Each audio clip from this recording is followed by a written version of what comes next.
What is going on to all my heavy hitters? Thank you for stepping into the Squared Circle. This is Squared Circle Comics. Guys, if you're new here, I go by the name of BX Boxer. And before we get into the video, guys, hit the subscription button, hit that notification bell, smash on that like button, and leave a comment in the comment section. I love talking to everybody in the community, whether it's positive or negative. I love hearing everybody's opinions and feedback. And it really means the world to me that you guys are always here. All the subscribers, all the likes means the absolute world to me. But enough of the formalities. You guys know why we're here. Every week I do this Falcon and WinterSoldier review, episode number 3. I'm loving what's going on with this series. And this episode in particular was really surprising to me. A lot of callbacks to like Civil War and stuff like that. The ending, I wasn't even expecting that. I don't think nobody was. You know, when Marvel goes this way, we go that way. Maybe we meet in the middle. We got 3 episodes left, so let's see what happens. But when it's basically, this episode starts off, we basically see like the new Captain America, John Walker, and Battlestar invading where Carly was before, trying to find out where she is and her whereabouts. And we quickly see this Captain America is getting no type of respect at all. He gets spat in his face. He quickly tells the guy, "Do you know who I am?" The guy's like, "Yeah, and I don't care." Basically, he didn't earn that title of Captain America. And I feel like within that, his blood is just boiling up, building up, all this anger, all this animosity, all this regret from picking this title of Captain America, for accepting it. And he's going to become, quickly, he's going to become a villain that we don't want to see. Will he try to get the super soldier serum? Does he have it now? We don't know. But I feel like this path for him is going down a dark road that he cannot handle anymore. And unfortunately, I feel like that's his fate, because at the end of the day, he's not getting no respect from nobody. First it was from Bucky, then it was from Sam. Now he's quickly seeing that he's not accepted or wanted anywhere. So we'll see what they do with this John Walker character. Then we see Sam and Bucky trying to talk to Zemo. And Bucky's like, "Listen, let me talk to him. I got history with him. We go way back from like the Hydra days. Like, you're an Avenger. He's not going to relate to you. He'll probably open up to me more because we have that history." The minute he goes into Zemo's cell, Zemo says the words like, "Listen, 17, rusted, longing," and Bucky's like, "That's not me anymore. Just cut that shit out. That's not me." Zemo's like, "I know, but I want to see if it was still there," and some of it is still in there. I feel like in this episode, they portrayed Zemo in a crazy way. Like, he knows a lot more than what he's giving out. Like we say in Spanish, pendejo. He's playing that pendejo role like right now, like a sucker. Like, he don't know anything, but he knows a lot. He's trying to get over on these guys, which I thought was good, because in Civil War, we didn't really see, we saw a serious side of Zemo. Like, he was basically out to kill. And now they put him in this more relaxed, laid back vibe. But the way his mind is working is crazy, because you could tell he knows everything that's going on, even though he was in jail. And it's like he perfectly planned his escape. Like, he know they needed him. And he even said it. "You know, there's a super soldier serum out there. You think it's Hydra. So you're desperate, so you came to me. And lucky for you, I know where to begin."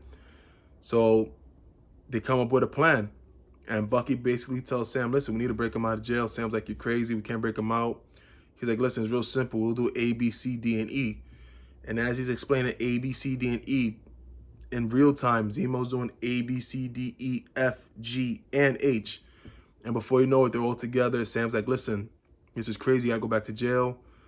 Bucky's like, "Listen, you stuck your neck off me before. You need to do it again because we need him." He's like, "That necessary evil that we need right now to catch these guys." He knows where to go. We don't know anything. Sam's like, "Listen, if we do it, you listen to everything we say. You don't make a move without us." Zemo's like, "Hey, that's fair. I feel like I could be a great ally to you guys." And then from there, we basically go to Madripoor. I'm probably missing some spots, but I think if I'm not mistaken, we go to Madripoor.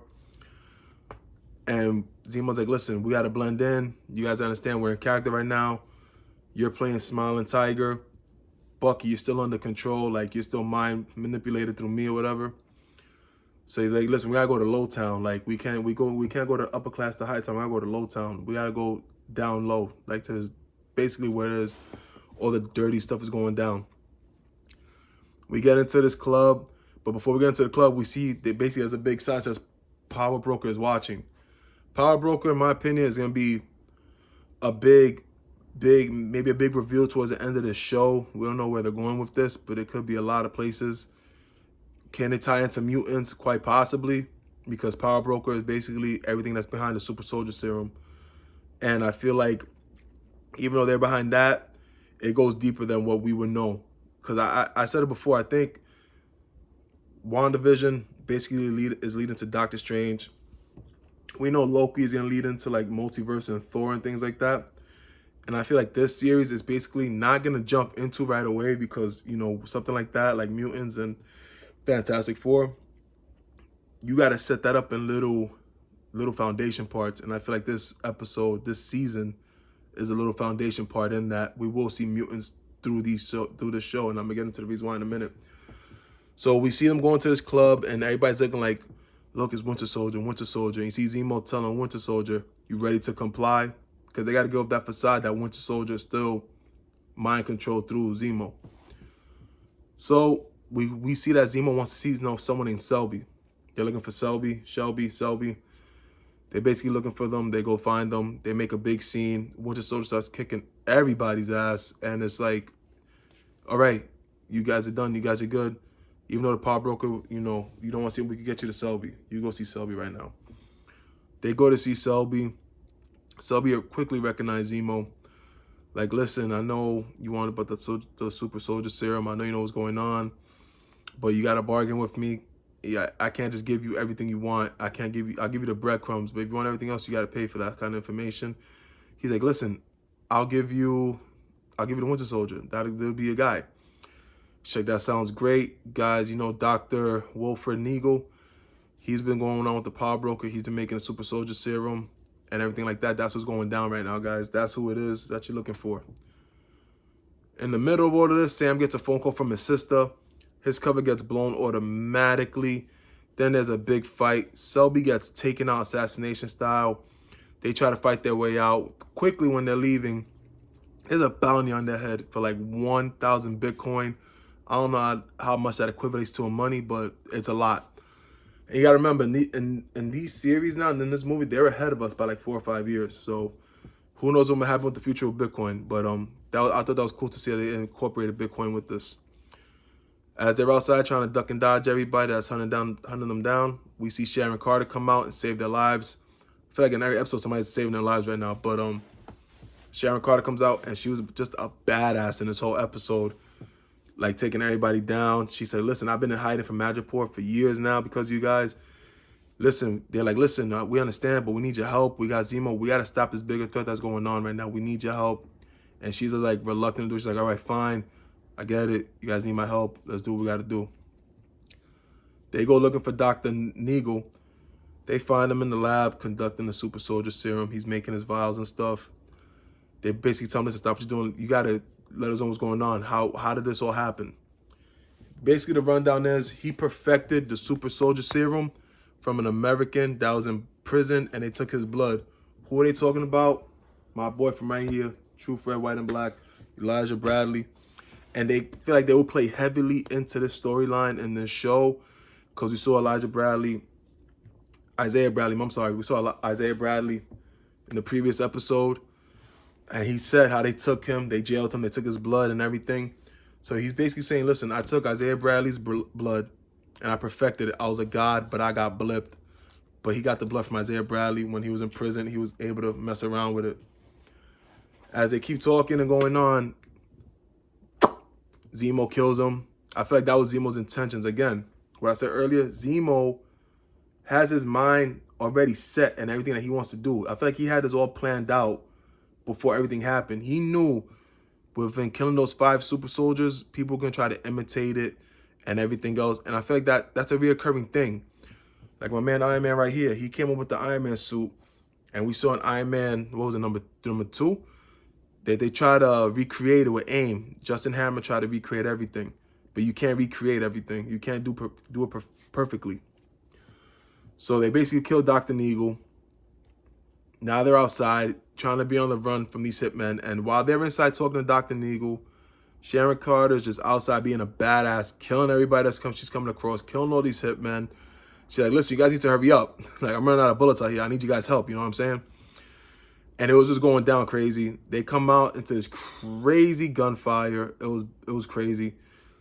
And after all that said and done, Bucky and Falcon are talking on an airplane, and he's like, listen, this Captain America, this John Walker, he's not it for us. If you don't take the shield back, I'm gonna have to do it. And I felt very heavily since the first episode. I think I said on these series, on this channel, I feel like Bucky regrets not being a Winter Soldier. When Sam dropped it, he could have picked up, and I feel like that's where it's headed towards.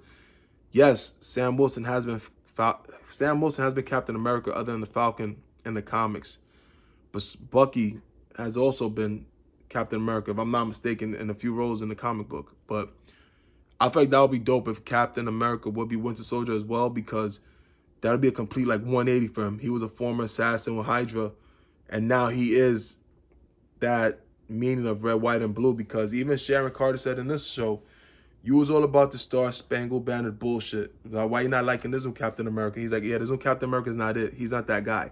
He shouldn't be that guy. So I feel like that was like a nice little nod towards that. And then we see Carly and the Flag Smashers. They're playing like Robin Hood in this series, you know? They're robbing from the poor, robbing from the rich, taking to the poor. And she robs like 6 months worth of supplies of stuff. But in a little twist, she ended up blowing up the building that the people were in while they were still alive. And the guy's like, listen, there were people still in that building. What were you doing? And she's like, listen, this is the only language these people know. They don't know no other language. Like, this is it for them. We tried to rebel, but now we got to take what's ours by force. We have to take what's ours. We cannot go by just talking and being all political and diplomatic and things. We have to take action. So now we get into Zemo, Wilson, and Bucky going into a building. But before they enter, Bucky spots something. And when I saw it, I was like, oh man, I already know what that is. He spots one of the little beads from Black Panther's bracelet. And he quickly finds another one. And we see a woman from the Dora Milaje. I forget her name, but she was from the Dora Milaje. She's like, I'm here for Zemo. And that's how we end this episode. And when I said there was a lot of Civil War callbacks, that is a main one, because in Civil War, Zemo did kill King T'Chaka, the original Black Panther. And Wakanda never forgot that. And now that Zemo is out, a lot of people that he did wrong will be trying to go after him, including the Dora Milaje, including everybody from Wakanda. And the way it ended, I don't think anybody expected to see Wakanda in this episode, anything Black Panther related, which I thought was pretty cool. That's why I love this episode. Again, Disney does great writing with these shows. Do they tend to stick to comic books? Not at all. But they tend to pull little things, like from my boy right here, Isaiah Bradley. Who knows what else they might pull from this storyline, from this book, or from this book right here, or numbers 4, 5, and 6. They might even pull from this book right here. Because at the end of the day, you know when Marvel tends to do things, they tend to print new books. But it all goes back to great writing, because even though they don't go comic book straight from the storyline, they like to throw little Easter eggs here and there, which is why they are the way they are. And we analyze the shit out of these videos because it's just fun to do. But I love every aspect of this episode. I feel like this will go heavily towards mutants, because they're talking about super soldier serum, manipulating things, perfecting it with the blood. Even though now, I think that Dr. Neagle said it, you don't got to have these big jacked up people as super soldiers anymore. It could be a skinny little wimpy dude that's a super soldier. You wouldn't even know it. And I thought that was pretty cool to see that. Will something go haywire? We don't know. But I feel like this would be that nod towards mutants, because you have people that they're probably perfecting these super soldier serums, but they're not coming out perfect. So if they're not coming out perfect, where are these trial people going? Where are you keeping them? Are you hiding them somewhere? Look what they did to Isaiah Bradley. We don't know what's going on, guys. But I can't wait to talk about episode number 4. I can't wait to see what goes down this road. And guys, if I did miss anything, let me know in the comment section down below. You already know who it is. It's your boy BX. Again, guys, hit the subscription button, hit the notification bell, hit the like button. And I thank you guys again for joining me in the squared circle. And until next time, guys,